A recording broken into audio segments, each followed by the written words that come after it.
Good day, people. We are the Group 2 and we're here to discuss on how an automatic door operates using a PLC.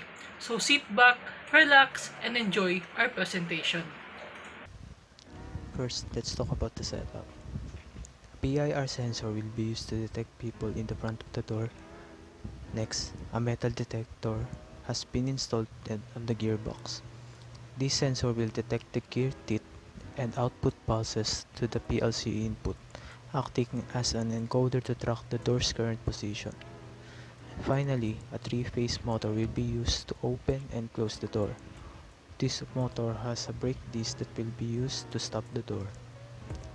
Next, for the PLC wiring, we have connected a PIR sensor at I0.0, count sensor at I0.1, brake coil at Q0.0, door close contactor at Q0.2, and door open contactor at Q0.1. The network 1 is for the door open logic. Here, we will take a normal open contact of the PIR sensor I0.0 and connect it with the internal bit M10.0.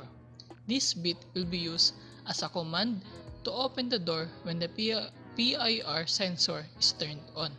It will turn on open door command bit. Network 2 is for the door closing logic. Here, we will put the normally closed contact of the PIR sensor I0.0 and put in series with a 5-second timer and connect a memory bit M10.1. Now, if there is nobody in the front of the sensor, this normally closed contact of the PIR sensor will remain closed and it will start the 5-second timer. And once the timer is over, it will turn on the door close command bit M10.1. So the first two networks will be used to generate the command bits to open or close the door. Next is the network 3. It is for to detect the current position of the door so that we can see what is the current status of the door. In this circuit, up-down counter is used and it has two inputs, one for up counting and another one for the down counting. Supposedly, if the open door command bit is turned on and count sensor is giving output pulses, then this counter will be incremented by 1 on each pulse. At count up input, same way if the closed door command be turned on and the count sensor is giving output pulses, then this counter will be decremented by 1 on each pulse at the countdown input. The current value of the counter will be stored in memory. From this value, we can determine the current position of the door. The preset value of the counter is 24 because it requires 24 pulses to fully open the door. If the current value of the counter is 24, this means that the door is fully open. If the current value of the counter is 0, it means the door is fully closed. Network 4 will be used to detect if the door has opened up or not. Here, we have used a comparison instruction to compare the current value of the counter with the 24. If the current value is greater or equal to 24, this means that the door is opened fully and it will turn on M10.2 memory bit. This bit will tell us the door is fully opened. Network 5 will be used to detect if the door has closed captioning not available bit M10.3. This bit will tell us the door has fully closed. To turn on the brake coil and the open door contactor, to run the motor once M10.0, open door command bit is on, it will turn on. The brake coil and the door open contactor, the brake well and the door open contactor will stay off if the door is already in the open position. Because we have used M10.2 normal close contact in series with the output bits M10.2 bit will be open if the door is already in the closed position.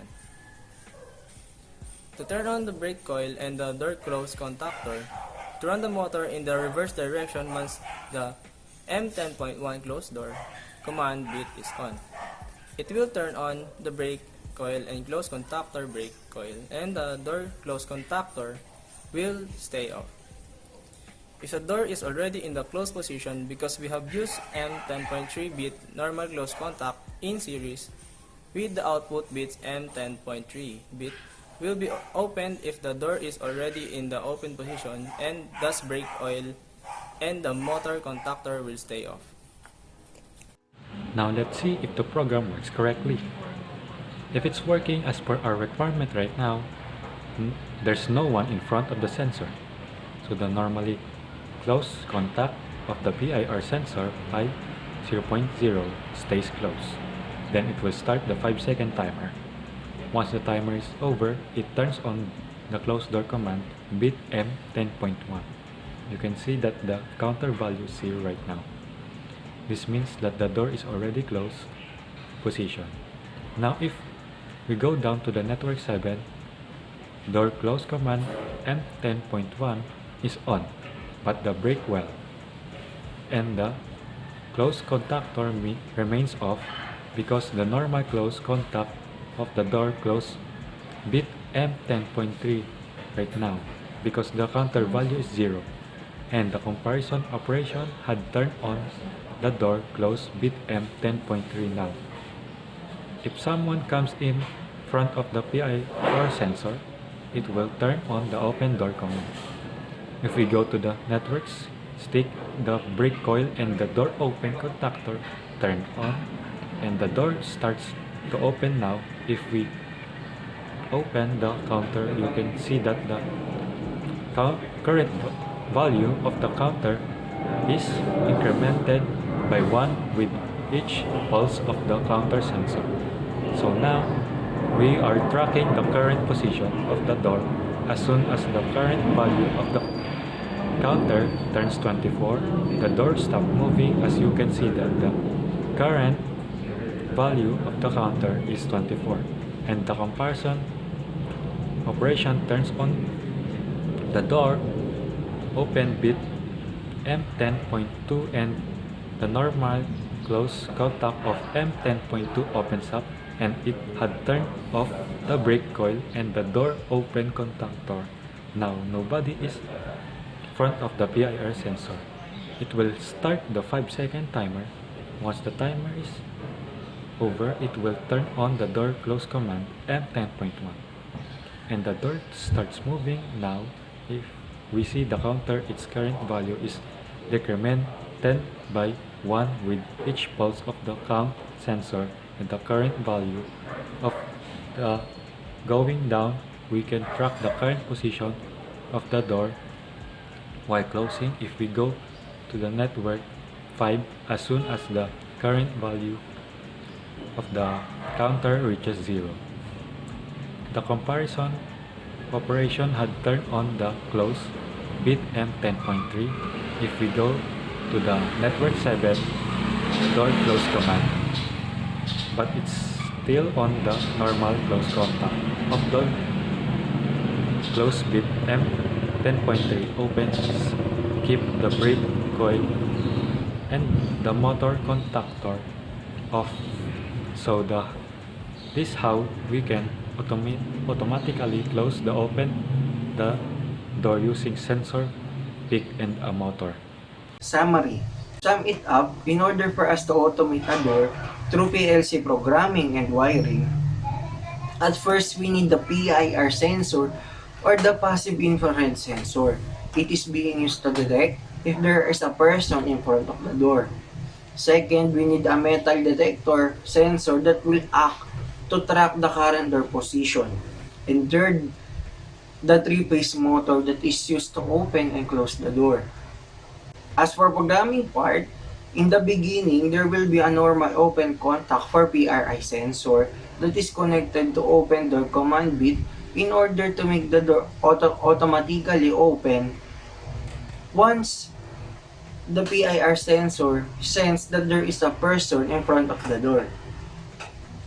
However, in the second network, there will be a normally closed contact for PIR sensor and a timer in series connection.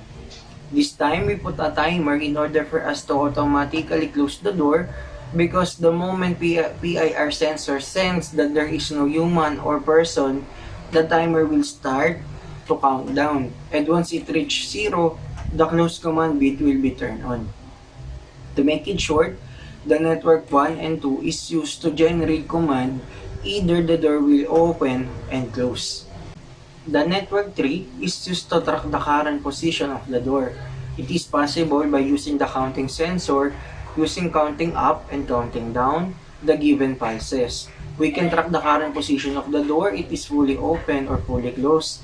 If the count up reach to 24, means the door is fully open. But when the current value of the counter is 0, which means the door is fully closed. However, for the network 4 and 5, it will detect if the door has opened up or closing in. In network 4, if the current value of the counter is 24 or equal to 24 or greater than 24, it will tell us that the door has opened up. And in the other hand, in network 5, it will also detect the door but if it is closing in. For network 6, it is the one who will turn on the brake coil and open the door contactor to run the motor once. The door will be open again if the door is already in the closing position. Lastly, for network 7, it will also turn on the brake coil and open the door contactor to run the motor but in the reverse direction. That is the way how we automate a door.